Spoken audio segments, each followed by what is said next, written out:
The Shroud of Turin is a long piece of cloth, um, some believe to be the cloth that was placed over Jesus in the tomb. Um, it's actually very interesting, very complicated, all the things that go into, whether it's true or whether it's not true. So let's dig into some of those.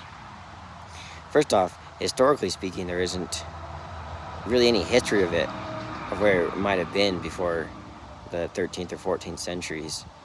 There isn't a lot of evidence for it. And along those lines, the best evidence against it is that a few decades ago, the Catholic Church being the owners of it, commissioned several research groups to analyze samples from one corner and do carbon dating. And they came back finding that it was only 13 or 14 centuries old.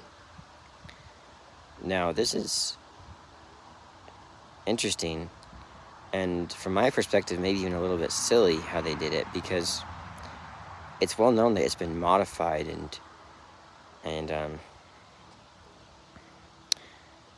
repaired over the years, over the centuries. And so to only choose one corner, which I understand, because with carbon dating, like, you don't get that back. You cut it out, you don't get the pieces of the cloth back, so you don't want to cut up the whole thing. But to only take it from one corner, it's a little bit feels like it's not good enough.